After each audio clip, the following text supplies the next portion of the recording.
자, 오늘은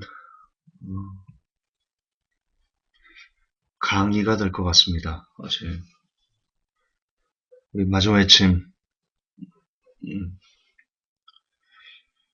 토요일 강의 못한 거 오늘 하도록 하겠습니다. 이번 도널드 트럼프가 미국의 대통령이 됐습니다.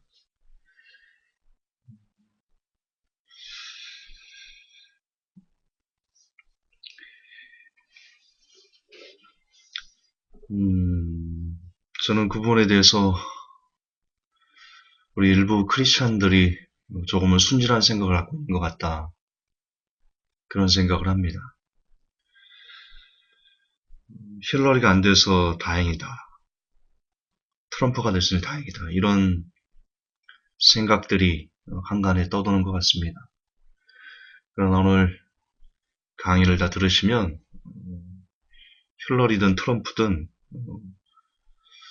우리에게 특히 한국 경제에 닥친 위기는, 그리고 안보에 닥친 위기는 만만하지 않다는 것을 아시게 될 겁니다. 우선 여러분, 제가 누차 로마 가톨릭의 실체부터 해서 예전에 서브프라임을 여러분들이 강의해 드릴 때 증명을 해드렸듯이, 여러분 이미 보이지 않는 힘, 보이지 않는 세력은 공화당이나 민주당이나 다 주락펴락하고 있습니다. 힐러리든 트럼프든 보이지 않는 세력 그 힘에 반하는 정책을 펼 수가 없다. 여러분 일례로 또 한 번 증거를 보여드리면 역사상 대통령이 가장 많이 암살당한 국가가 어디인 줄 아십니까? 대통령이 가장 많이 암살당한 국가. 예, 다 아실 겁니다. 미국입니다. 미국이 건국된 지 한 200년 정도 됐지요. 200년 동안 얼마나 많은 대통령이 암살을 당했는지 아십니까? 가장 최근에 암살당한 대통령은 케네디죠. 이처럼 보이지 않는 세력, 보이지 않는 힘은 자신들의 정책에 반하는 대통령이, 그가 만약에 뭔가를 하려고 하면 가차없이 암살한다. 예전에도 과학이 그리고 기타 여러 가지 여건들이 발전되지 않은 과거에도 무수히 많은 대통령을 암살해왔던 그들이, 도널드 트럼프가 혹 진짜 구세주처럼, 일부 어떤 크리스찬들은 트럼프가 미국 대통령이 취임하는 때가 숫자로 하면 777이거든요. 그래서 하나님이 미국에 다시 기회를 주는 것이 아닌가 이렇게도 얘기를 하는데요. 참 순진한 생각이다. 정말 순진한 생각이다. 이미 미국은, 제가 로마 가톨릭 강의할 때 여러분 말씀드렸듯이 사법권, 입법권, 행정부 모든 곳에 그런 보이지 않는 세력이 침투해 들어가 있고, 따라서 그들에게 반하는 정책을 그 누구도 펼 수가 없다. 그 누구도 펼 수가 없다. 트럼프라고 예외일 수 없다. 트럼프는 여러분 미국의 구세주가 될 수 없습니다. 그리고 다시 한번 강조하지만 오늘 이야기를 들어보면 오히려 힐러리도 참 안 좋거든요. 그의 정책을 보면 힐러리만큼 트럼프의 정책도 너무나 어이가 없고, 그리고 미국을 조금 더 큰 수령으로 빠뜨려뜨릴 수 있는, 빠지게 만들 수 있는 그런 위인이다. 또한 트럼프는 특별히 한국 경제에 크나큰 위기를 불러올 그럴 인물이다. 라는 것에 대해서 말씀드리도록 하겠습니다. 우선 트럼프가 미국 경제를 좀 더 안 좋게 만들 수 있는 근거는 뭐냐? 우선 트럼프는요, 여러분 아시겠지만, 아시는 분은 아시겠지만, 한국의 허경영이 대통령이 된 것 같다. 그렇게들 얘기를 합니다. 쇼맨십이 강했고요. 그리고 그가 말한 공약이요. 너무 이렇게, 뭐라고 말할까요? 우스꽝스럽다? 일례로. 이민자들이 많아서 미국인들의 일자리가 없어진다는 겁니다. 물론 일견 그런 부분이 없지 않습니다. 그래서 근데 그 정책이 더 웃깁니다. 멕시코에 담장을 설치하겠다. 멕시코와 국경에 담장을 설치하겠다. 그리고 담장을 설치해서 그 멕시코 불법 이민자들이 들어오지 못하게 만들겠다. 그 담장을 설치하는 비용을 멕시코에게 부담시키겠다. 있을 수 없는, 전혀 실현 가능성이 없는 그런 정책인데요. 거기에 일부 백인 노동자들, 미국에 환호합니다. 그러니까 이겁니다. 실현 가능성은 없지만 가려운 부분을 긁어준다는 겁니다.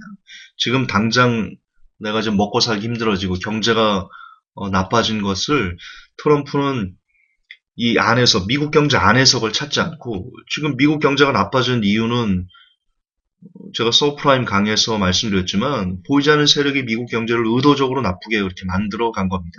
빚지게 만들고 한꺼번에 그 빚을 갚게 해서 미국 경제를 파산시키고, 그리고 그것을 막기 위해서 막대한 돈을 찍어서 거기에 95%의 이익은 1%에게 돌아가게 하고, 이런 일들을 통해서 미국 경제가 좀 안 좋아지고 미국의 중산층이 파괴되고 노숙자들이 늘어나고 이런 건데, 결국 근본적인 원인은 그건데 이민자들 때문이 아닙니다.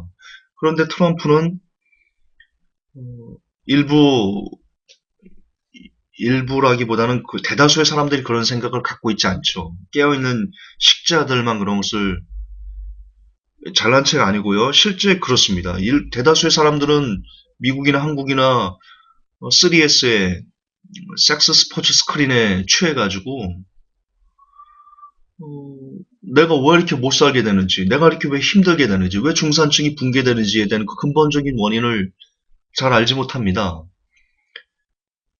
그런 상태에서 트럼프가 나와서 야, 너희들이 못 살게 된 거는 저 이민자들이 너희들의 일자리를 뺏었기 때문이야 라고 그렇게 호도한 겁니다. 거짓말 친 거죠. 뻥친 거예요, 트럼프가. 그래서 말도 안 되는 멕시코에 담장을 설치해서 어, 이민자들이 들어오지 못하게 만들겠다. 거기에 백인 노동자들이 환호하고, 그게 일견 표로 이어지기도 하고 그랬던 거겠죠. 그러나 그것은 사실이 아닙니다. 또한 담장을 설치한 듯 지금 현재 그 멕시코에서 땅굴을 파고 들어와서 오는데, 밑에를 파고 들어와서 담장을 설치한 듯 아무런 영향이 없고 효과도 없는데, 어쨌든 그렇습니다. 그리고 여러분, 지금 현재 그 한국이랑 좀 달라서요. 미국의 불법 이민자들이 미국에 내는 세금이 약 얼마더라? 자료가 있는데, 지금 내는 세금이, 잠깐만요. 어느 정도냐? 어느 정도냐? 저희 현재 약 800만 정도 노동인구가 있고요. 그들이 내는 세금이, 매년 정부에 내는 세금이 약 120억 달러 정도 내고 있습니다. 또한 트럼프가 그 전문 인력, 그러니까 지금 실리콘밸리, 구글이나 애플 등 실리콘밸리의 인도나 중국에서 온 이민자들, 그들이 굉장히 똑똑한 사람들이 와서 지금 일을 하고 있는데, 이들에 대해서 비자 발급 축소 같은 폐쇄적인 이민 정책을 추진할 경우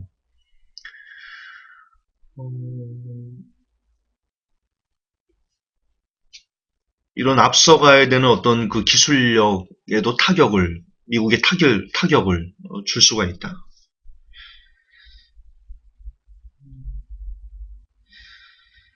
이런 위험성이 있습니다. 위험성이 있어요. 그리고 또 하나 미국의 안 좋은 영향은 뭐냐? 트럼프가 공약 중에 뭘 했냐면요. 이거는 저는 클린턴이 훨씬 더 낫다고 생각을 하는데요. 클린턴은 부자 증세를 얘기했거든요. 그러니까 많이 버는 사람에게 많이 걷어서 다른 사람들을 그러니까 못 사는 사람들 좀 돕자. 물론 그렇게 안 하겠죠. 우리 박근혜 대통령처럼 뭘 하겠습니다라고 말해놓고는 안 하는 것처럼 힐러리도 그럴 겁니다. 왜냐하면 그것은 뉴월드 오더가 원하는 것이 아니기 때문입니다. 보이자는 세력이 원하는 일이 아니기 때문입니다. 근데 트럼프는요, 법인세, 소득세 대폭 감면해 주기로 했거든요. 법인세도 기존의 35%에서 15%로 인하하고요. 상속세는 아예 폐지했습니다. 가령 여러분, 상속세를 폐지하면 이건희가 이제 이재용에게 물려줄 때요, 한 푼도 안 내게 할 수 있고, 이재용도 이재용 아들에게 한 푼도 세금을 안 내면서 물려줄 수 있는, 이게 있을 수가 없는 일이거든요. 있어서는 안 되는 일이거든요. 왜냐하면 삼성이란 기업은, 지금 예를 들어서 말씀드리는 겁니다. 삼성이란 기업이 삼성이 될 수 있었던 것은 여러분 국민들의 세금으로 도왔기 때문입니다. 정부가 국민들의 피를 빨아다가 삼성에게 도와줬기 때문에 삼성이 오늘날 삼성이 된 겁니다. 그처럼 기업들이 성장할 수 있었던 이유는 예, 어쨌든 국민들의 보이지 않는 피와 땀이 어린 그 결과물들을 조금씩 조금씩 십시일반해서 도와서 기업들이 오늘 대기업들이 된 겁니다. 미국도 마찬가지입니다. 따라서 그 기업의 돈은 그 기업 것이 아닙니다. 사회에 환원돼야 되는 그런 부분이기 때문에 상속세는 반드시 냈어야 되는 겁니다. 그리고 또한 법인세를 기존 35%에서 15% 인하한다. 법인세를 깎는다. 이것이 무엇을 초래하겠습니까? 예, 양극화를 초래할 수밖에 없습니다. 말씀드렸지만 지금 현재 경제 위기를 타파할 수 있는 유일한 길은 양극화 해소 외에는 없습니다. 못 사는 사람들 그리고 파괴된 중산층이 다시 일어날 수 있도록 부자들이 돈을 줘서 부자들의 것을 좀 나눠서 그것을 골고루 분배해서 저소득층이 조금 더 올라오고 중산층이 다시 회복돼서 그 부자들이 만들어내는 재화와 생산품을 소비해주고 그리고 그 돈으로 월급을 받고 이런 식으로 선순환이 계속 일어나야지 경제가 발전되고 그 사회가 좀 더 탄탄해지고 미래가 있는 겁니다. 그런데 지금 도널드 트럼프는 그 역행하고 있습니다. 부자 증세를 막고 법인세를 깎아주고 상속세를 폐지하고 그렇게 되면 그렇게 되면 당장 미국에 필요한 뭐 복지나 이런 거를 하는 그 재원을 어떻게 마련합니까? 이게 웃기는 게 빚을 내겠답니다. 트럼프가 빚을 내겠답니다. 가뜩이나 오바마 때 빚이 18조, 19조 막 그렇게 되고 오바마 행정부 때 무슨 일이 있었습니까? 미국에? 예, 예산이 바닥나서 그 예산을 증액해야 된다. 그렇지 못하면 미국 정부가 문을 닫는다. 셧다운 된다. 이런 일들이 계속 오바마 행정부 때 있었습니다. 너무나 빚이 많아서 그랬던 겁니다. 그런데 여기다 대고 부자들의 돈을 깎아주고 그 비는 비용을 돈을 찍어서 내겠다. 이게, 저는 그런 것에 환호하는 미국 시민들이 너무 이해가 안 되고요. 그래서 저는 개인적으로 선거에도 뭔가 보이지 않는 세력의 힘이 작용했다. 힐러리든 트럼프든 다 그놈이 그놈이다. 네, 그놈이 그놈이다. 말씀드리고 싶고요. 절대로 미국 시민들이 좋아할 문제가 아니다.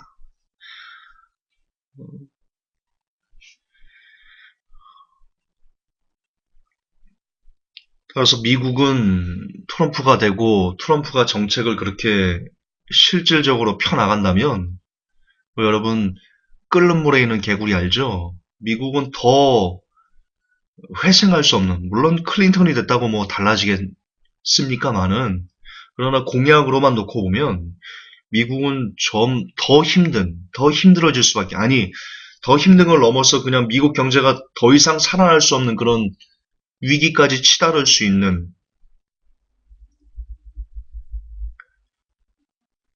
그런 파국을 맞을 그런 정책이다.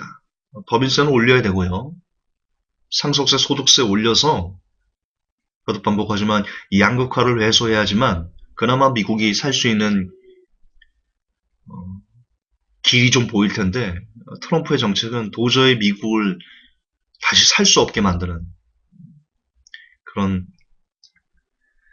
안 좋은 것이다. 그리고 우리는 이것을 한국에서 실제 경험했습니다. 이 정책을 누가 했습니까? 이 정책만 보면 법인세 낮춰주고 상속세 폐지하고 그래서 부자들 잘 살게 해서 낙수효과 기대하고 어디서 본 것 같습니까? 예, 이명박 대통령이 했던 겁니다. 실질적으로 이명박 대통령 들어가면서 법인세 대폭 낮춰줬고요. 기업들 잘하게 한다고 각종 규제 다 풀어헤쳤고요. 이대리 노래방에서 넥타이 풀어헤치듯이. 그 결과 어떻게 됐습니까, 우리? 정부 부채 폭증하고, 서민들 양극화로도 못 살게 되고, 그것을 이어서 박근혜 정부가 가져온 다음에, 물론 그 뒤에 최순실이 있고, 보이지 않는 세력의 힘이 있었지만, 이명박도 보이지 않는 세력에게 놀아난 겁니다.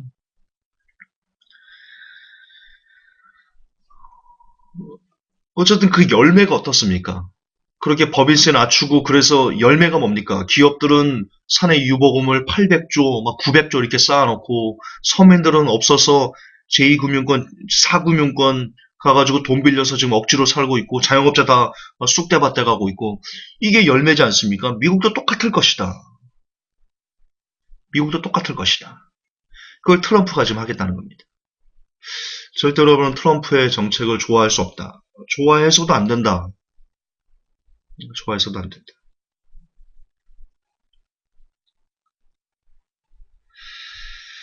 자, 이제 그렇다면, 이건 뭐 미국 상황이고, 근데 미국 상황이 곧 전 세계 상황이니까요. 달러 표시 자산을 우리가 전 세계가 쓰고 있으니까.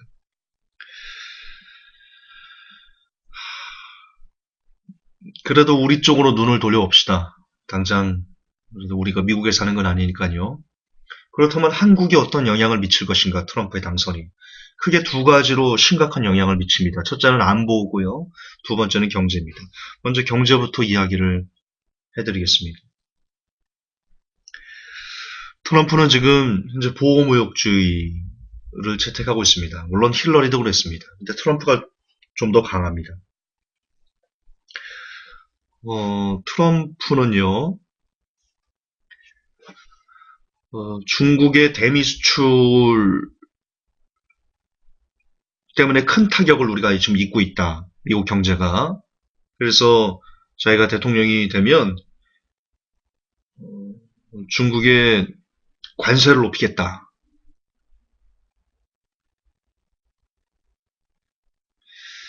어쨌든 보호무역 하겠다는 겁니다. 자국의 산업을 지키겠다는 겁니다.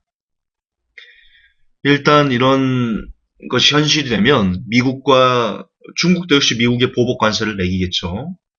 이처럼 무역 전쟁이 미국과 중국이 벌어지면 양쪽 다 큰 피해를 입습니다. 양쪽 다 큰 피해를 입습니다. 그런데 문제는 우리입니다, 우리. 지금 현재 우리나라가 미국과 중국에 수출해서 먹고 사는 게 거의 50%지 않습니까? 50%입니다. 거의 절대 다수입니다. 우리가 미국과 중국에 수출해서 먹고 산다 이렇게 보시면 됩니다. 그런데 둘이 미중 간의 무역 전쟁이 벌어지면 그게 한 나라에만 일방적으로 강요하는 게 아니거든요. 전체 자국 산업을 유치하다 보면 중국에만 관세를 매길 수 없습니다. 우리에도 보복 관세를 매기는 겁니다.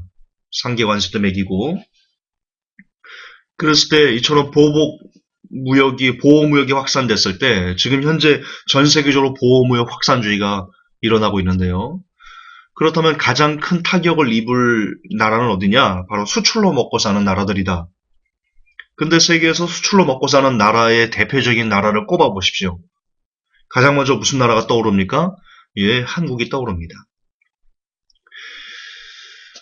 지금 트럼프는 자기가 레이건이다. 레이건처럼 그렇게 하겠다.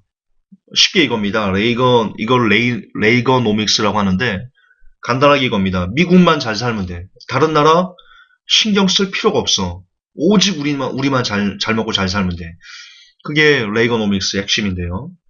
그 결과 무슨 일이 벌어졌냐? 여러분, 1985년 프라자 합의가 있었습니다. 그것 때문에 일본이 박살났는데요. 잃어버린 20년에 지금 들어가고 있는데. 프라자 합의 간단하게 설명드릴게요. 다시 한번. 여러 번 강의했기 때문에 아실 분들은 아실 건데 혹시 처음 듣는 분을 위해서 말씀드리겠습니다. 1985년 프라자라는 호텔에 모아서요. 주요국들을 모아서 미국이 일방적으로 자기네 화폐 가치를 수출을 유리하기 위해서 화폐 가치를 떨어뜨렸습니다. 그래서 당시 그때 가장 큰 타격을 입은 게 일본인데요. 일본이 워크맨으로 막 세계를 막 휩쓸고 막 그럴 때입니다.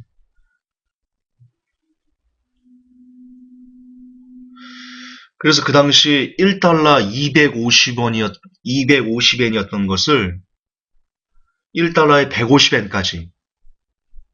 여러분 환율 어려워할 필요 없습니다. 1달러에 250엔이었는데 1달러에 150엔이었다. 이게 무슨 뜻이냐? 예전에는 1달러를 주면 250엔어치의 일본, 물품을 내가 사올 수 있다는 겁니다. 근데 똑같은 1달러를 내고, 이제는 150엔 가치밖에 물건을 살 수가 없습니다. 일본 물건이 비싸진 거죠. 100원어치가 더 비싸진 거죠. 100엔어치가.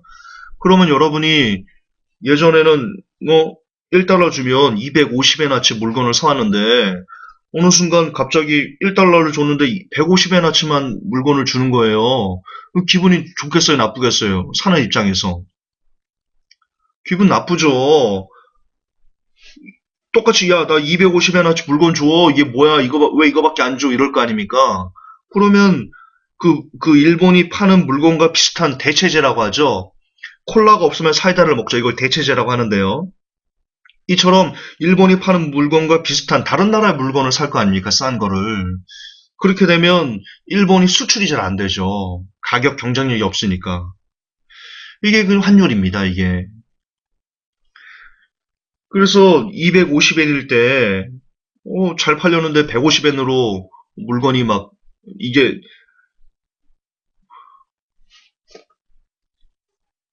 수출을 해도 예전에 250엔씩 벌었는데, 이제 똑같이 1달러치를 수출해도 150엔밖에 못 버니까, 이거 일본 경제가 안 좋아지는 겁니다. 수익도 나빠지고, 외국에서는 일본 물건을 비싸다고 안 사고.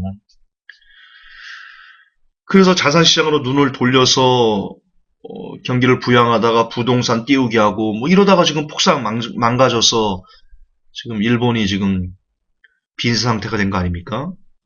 일본 경제가 얼마나 안 좋은 거냐? 여러분 단적인 예로 아베 같은 사람이 계속 연임할 수 있는 거, 극우 정치인이 계속 연임할 수 있는 거, 그게 지금 경제가 너무나 안 좋다라는 것을 반증하는 사건입니다. 이처럼 보호무역주의가 되면 가장 타격을 입는 것은 수출기업이다. 그리고 그 수출기업이 어떻게 무너졌는지는 프라자비를 통해서 일본이 박살나는 것을 통해서 우리는 여실히 확인할 수 있다. 즉 무슨 말이냐? 2016년, 2017년에 프라자비 같은 지금 트럼프가 되면 그렇게 자국의 산업을 에서 보호무역제를 강화할 거거든요. 그러면 1985년에 일본이 2017년에 한국이 1985년 일본 꼴이 날 수 있다는 겁니다. 더군다나 우리는 아까도 말씀드렸지만 미 중간에 무역 전쟁이 벌어지면 중국도 보호무역주의를 택하고 지금 보호무역주의를 중국도 택하고자 하는 노선을 걷고 있거든요. 유럽도 지금 그러고 있습니다. 그리고 미국도 그러면 우리들이 수출해서 먹고 살아야 되는데 수출하는 그런 국가들이 전부 다 보호무역주의를 택하면 우리가 설 땅이 없다. 한국 경제가 설 땅이 없다. 가뜩이나 지금 한국 경제의 경쟁력, 그동안 수출을 이끌었던 주요 10대 품목들의 경쟁력이 갈수록 저하되는 이런 시점에 그리고 구조조정으로 거의 쑥대밭이 돼가고 있는 시점에 각국이 보호무역주의까지 채택한다면 수출길은 더 막힐 것이고 수출길이 막히면 내수라도 좀 활성화되었는데 내수는 이미 가계부채 1,500조 이제 내년이면 1,500조가 된다고 하는데요. 내수 역시 1,500조라는 그런 가계부채 치여서 자영업자는 자영업자대로 주택시장은 주택시장대로 서민들은 서민대로 소비도 못하고 이런 악수자 내수는 이미 거의 어떻게 말을 해야 될까요? 내수는 이미 활성화될 수 없는 그런 위기 상황까지 극한까지 몰려있는 상황에 수출길까지 막혀버린다면 이거는 전례 없는 내후 외환이 들이닥칠 수밖에 없다. 근데 그 길을 트럼프가 열 수도 있다는 겁니다. 트럼프가. 보호무역지를 강화함으로써. 우리에게는 심각한 문제가 아닐 수 없다. 심각한 문제가 아닐 수 없다. 더군다나 우리에게는 사드도 있지 않습니까? 예, 사드로 중국이 우리나라에게 무역 보복을 이제 시작을 하고 있는데 벌써 시작하고 있습니다. 뭐 시작한다고 뉴스에 대놓고 우리야 중국이 야 이제 나 한국에 무역 보복 시작하겠어. 준비 땅 요시 땅 일어나요? 그러지 않지 않습니까? 그냥 은근슬쩍 물에 물 탄 듯 술에 술 탄 듯 서서히 진행을 하고 있는데 지금 딱 그런 입장이거든요. 한류부터 타격 입고 있고요. 수출 품목에 까다롭게 하고 있고요. 한 번 더 말씀드리면 이런 겁니다. 한국에서 예를 들어 화장품을 수출하는데 한국에서 기준된 어떤 그 위생 안전 기준을 통과했습니다. 근데 중국에 팔려고 했더니 중국에서 야 한국에서 위생 기준 통과한 거지 중국에서 위생 기준 통과한 건 아니잖아. 우리는 요런 부분들을 마저 통과해야 돼. 안 돼, 빠꾸 다시 해와. 이렇게 얘기를 한다는 거죠. 실제 그러고 있고요. 실제 그러고 있고요. 이런 걸 통해서 언론에 드러나지도 않게 무역 보복을 지금 진행을 하고 있는데 미국과 중국이 그래버리면 정말 우리는 계속 중요하니까 말합니다. 갈 곳이 없다. 갈 곳이 없다. 지금 당장 다른 나라를 개척해요? 지금 미국과 중국이 그래도 세계 공장으로서 그동안 받아주고 미국과 중국이 받아줘야 되는데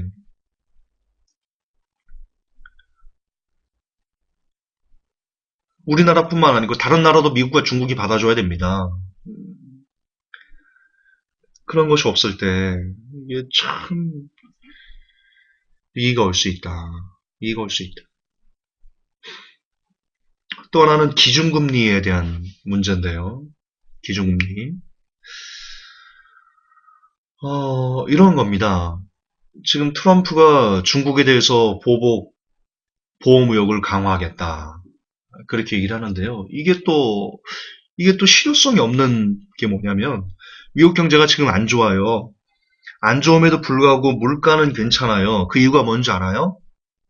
간단해요. 중국의 저가 상품, 저가 재화가, 저가 물건이 미국으로 쏟아져 들어갔기 때문이에요. 그래서 경제가 안 좋음에도 불구하고 서민들이 중국의 싼 옷을 사 입고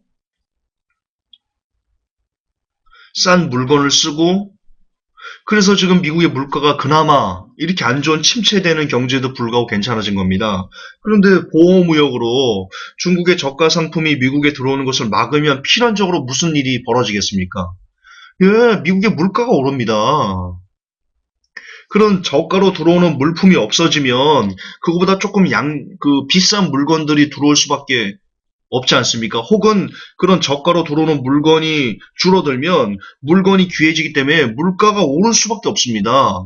근데 물가가 오르면 뭐로 잡아야 되냐? 금리로 때려 잡아야 됩니다. 금리로. 금리로 올릴 수밖에 없습니다. 물가가 오르면. 따라서 트럼프가 등극을 해서 본격적으로 중국에 대해서 보호무역을 시작을 하면 물가는 필연적으로 오를 수밖에 없고 물가가 오르면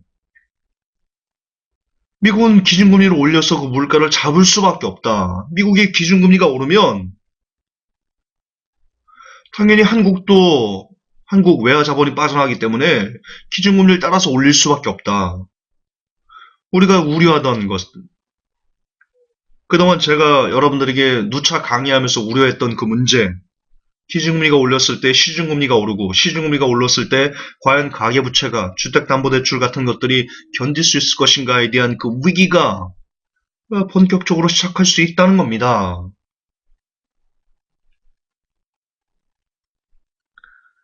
보호무역주의는요, 미국에게도 아주 안 좋은 그런 영향력을 미치게 될 겁니다.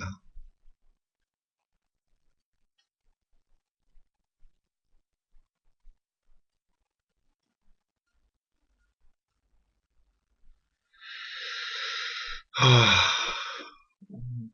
이제 끝으로 트럼프가 등극을 하면서 닥치게 될 위기, 끝으로 그러면 일본이 재무장 그 가능성이 대단히 높아집니다. 일본이 전쟁할 수 있는 국가의 그 무장 강화가 아주 빨라질 것이다. 왜냐? 트럼프는 공공연하게 이렇게 얘기를 했습니다. 공공연하게. 한국과 일본, 사우디아라비아 등이 적절한 수준의 방위비를 내지 않으면 주일 미군을 어떤 미군을 철수하겠다. 그렇게 얘기를 했습니다. 그래서 이 트럼프가 정식으로 등극하고 이제 실제 자기가 말한 것을 지켜낸다면 한국에는 사드 구입 비용을 전액을 다 내라고 할 거고요. 그리고 주한미군 방위비를 증액하라고 할 거고요. 우리는 그 방위비 부담이 더 많아질 겁니다. 그리고 일본은 이에 대해서 지금 환호하고 있습니다. 트럼프가 된 것에 대해서 일본은 너무나 좋아하고 있습니다. 아까도 말씀드렸지만 트럼프가 뭐라고 얘기했다고요? 합당한 그 그러니까 이겁니다. 니들 알아서 방위해. 니들 알아서. 우리 미군 힘 빌리려면 돈 내. 이겁니다. 근데 여러분, 일본이 지금 좋아하는 게 뭐예요? 원하는 게 뭐예요? 재무장 아닙니까? 전쟁하는 나라 아닙니까? 그것 때문에 지금 헌법도 바꾸려고 하는 거 아닙니까? 재무장하는 것만 지금 혈안이 돼 있는 일본에게 트럼프의 당선은요, 그냥 닐리리만보입니다. 닐리리만보. 핵도 가질 수 있고요. 그래서 얼마 전에 분석기사는 일본이 트럼프 당선 때문에 일본이 핵을 가질 수 있게 됐다. 이런 식으로 분석기사도 좀 나오고 있는데,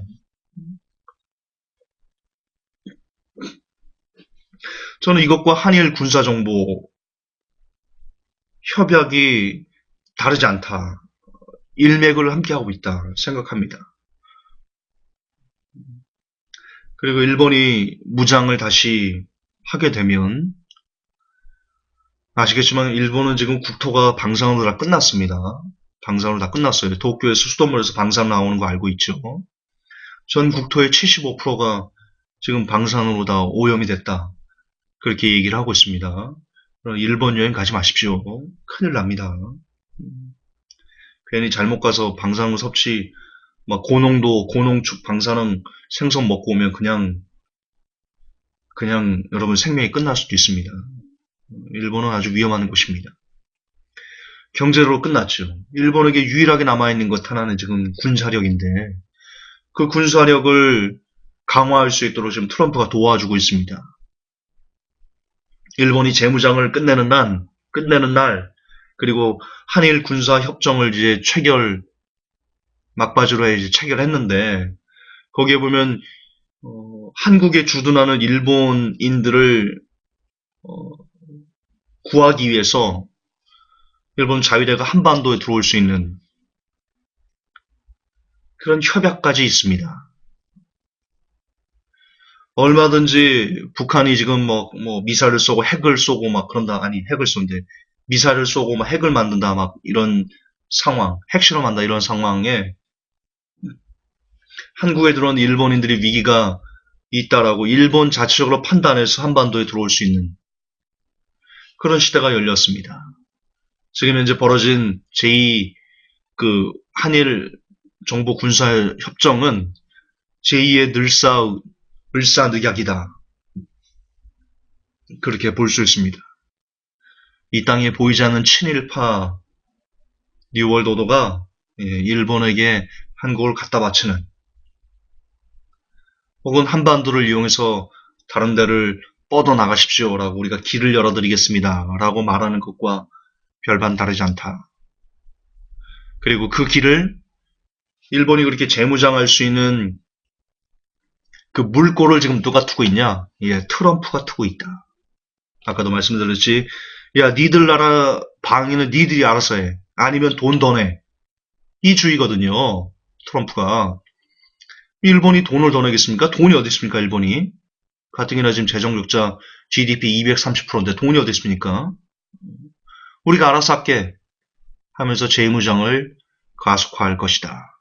그리고 거듭 반복하지만 일본의 재무장이 완성되는 그날 일본은 파죽지세로 한반도를 들어오든 아니면 한반도를 경유해서 다른 데를 가든 그들이 죽지 않기 위해서라도 그런 일을 자행할 것이다.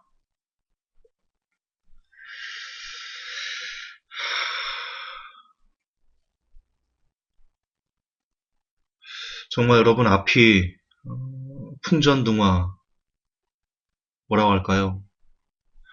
정말 우리 앞날이 너무나 어둡다. 실제로 어둡습니다. 이걸 어떻게 해결할까? 어떻게 해결할 수 있을까? 경제로도 그렇고 외교도 그렇고 안보도 그렇고 지금 현재 우리나라 외교는 끝났지 않습니까? 끝났습니다. 뉴욕타임스의 그 만평 보십시오. 박근혜 대통령 머리에 최순실이 앉아서 조종하고 있는 그런 만평을 냈는데 뉴욕타임스 만평은 전 세계가 다 보는 겁니다. 아니 그런 만평이 실린 대통령이 어디 가서 무슨 외교를 힘있게 하겠습니까? 무슨 말이 그들에게 씨알이 먹히겠습니까? 그들이 겉으로는 그러겠죠. 아 우리 그 박근혜 대통령하고 을 통해서 한국과 좀 잘해보겠습니다. 그렇게 말은 하겠죠. 그러나 뒷면으로 뭐라고 생각하겠습니까? 뒤돌아서 뭐라고 생각하겠습니까? 야, 거기는 최순실이 대통령이잖아. 이 껍데기 대통령아. 그럴 거 아닙니까? 무슨 외교가 되겠습니까? 여러분 정말 박근혜 대통령이 나라와 민족을 사랑하고 그리고 한국인들을 사랑하고 대통령으로서 책임감을 일말의 책임감을 갖고 있다면요. 죄송하지만 박근혜 대통령은 나라를 위해서도 지금 하야해야 됩니다. 나라를 위해서도. 답이 없습니다. 그분은 지금. 아무도 대통령 말을 믿지 않습니다. 세계도 대통령 말을 믿지 않습니다. 그렇다면 정말 나라를 생각한다면 속히 본인이 결단을 내려서 매듭하는 결자이자는 차원에서라도 그런 책임을 지고 물러나셔야죠.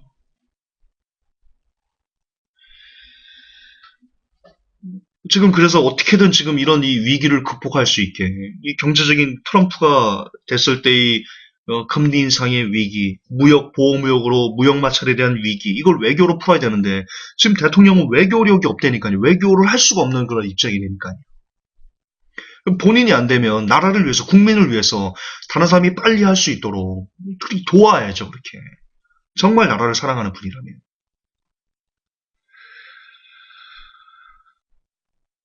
어쨌든 프라자 합의 같은 1985년 프라자 합의 같은 그런 수출 주도 국가가 보호무역제가 기승하면 이제 위기를 맞을 수 있는데 이거에 대한 컨트롤 타워도 없고 일본은 재무장을 하고 미국은 우리에게 방위비 부담을 얘기를 하고 있고 중국은 사드로 지금 보복을 하려고 하고 있고 이런 총체적인 문제 자영업자는 지금 정말 못 죽어서 죽지 못해서 살고 있고 가계부채는 1500조를 이제 찍는다 말하고 있고 주택시장은 이제 과열돼서 오직 건설사 투기로 지금 지탱하고 있는 경제를 어떻게 하면 이 연착륙시킬 것인가에 대한 이런 여러 가지 정말 해결해야 될 문제가 산재에 있는 이때 어제 100만 명이 광화문에 모였답니다. 솔직히 지금 우리 그럴 때 아니거든요. 솔직히. 저는 한국을 지금 정말 이 문제를 좀 어떻게 풀어나가야 될지를 모르겠습니다. 어떻게 풀어나가야 될지를 모르겠습니다. 여러분 정말 기도하셔야 됩니다. 나라를 위해서, 대통령을 위해서 그런 게 아니고요. 나라를 위해서. 우리에게는 저번에 말씀드린 골든타임이 좀 있습니다. 우리에게는 골든타임이, 모든 시간에는 골든타임이 있습니다. 아직 이 위기가 본격화되지 않았을 때, 아직 지금, 바로 지금, 이런 위기를 막을 수 있는 컨트롤 타워, 태스크포스가 반드시 필요합니다. 그런데 우리는 어제 100만 명이 운집해서 박 대통령 하야를 요구하고 탄핵을 요구한 그런 시위로 하루를 보냈습니다. 정말 시국이 하수합니다. 그런데 주님께서 오실 때는 이렇게 난리와 난리 소문이 끊이지 않을 것이다 얘기하고 있습니다. 앞으로 더 큰 난리와 소문이 전 세계적으로 쏟아질 겁니다. 이건 모두 주님께서 이 땅에 다시 오시겠다 말씀하신 그 징조 중 하나다라고 분석하면 정확할 것입니다. 그렇습니다. 2000년 전에 다시 오시겠다 약속하신 그분이 진정 이 땅에 다시 오고 계시는 중입니다. 이때 우리가 무엇을 해야 되겠습니까? 시위하러 나갈까요? 박근혜 대통령 하야해라 시위하러 나갈까요? 그럴 때는 아닙니다. 그럴 때는 아닙니다. 그리고 그것도 옳은 방법은 아닙니다.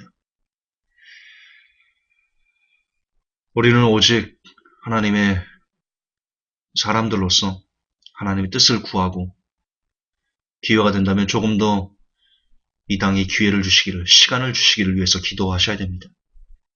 우리가 사랑하는 사람들을 깨어낼 수 있도록, 그리고 우리가 그분의 부름에 합당한 사람이 될 수 있도록 그런 시간을 달라고. 지금은 정말 눈물 뿌리며 여러분 각자 골방에서 기도할 때입니다. 그거 외에는 해결책이 없습니다. 아까 말씀드렸듯이 너무나 산적한 문제들, 어떤 거 하나도 제대로 풀어낼 수 없는 그런 위기 상황, 극한에까지 우리는 몰려 있습니다. 살기 위해서라도 여러분 기도하셔야 됩니다. 그것만이 저와 여러분을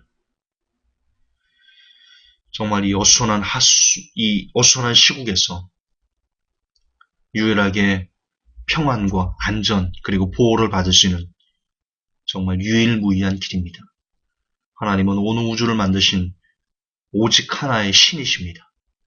그분이 보호하시면, 그분이 권능의 오른팔로 붙드시는 사람은 어떤 위기 상황에서도 보호를 받을 것입니다. 저는 그것을 믿어 의심치 않습니다. 그러므로 여러분 정말 이 위기 상황에서, 위기 시국에서 안전하기를 원하신다면 그분의 이름을 부르십시오.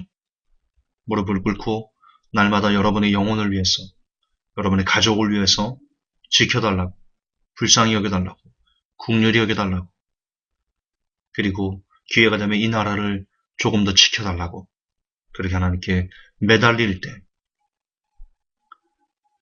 그나마 유일한 희망과 소망이 저 여러분의 삶에 있게 될 것입니다. 부디 이 어수선한 시국을 예수님의 이름으로 그분의 보호 아래서 잘 지내실 수 있기를 예수님의 이름으로 축복합니다. 하나님, 우리의 앞날이 어렵습니다. 시국이 하수선합니다. 우리 개인적인 힘과 능력으로는 이런 위기들을 극복할 수 있는 여력이 없습니다. 예전은 막연하게 기도했습니다. 이제는 하나님 살기 위해서라도 기도하기를 원합니다. 하나님 우리를 살려주십시오.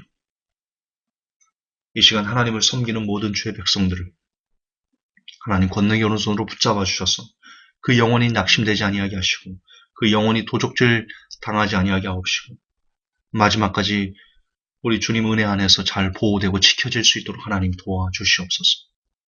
오직 주님만 의지합니다. 또 의지합니다. 지키시고 불쌍히 여겨 주옵소서.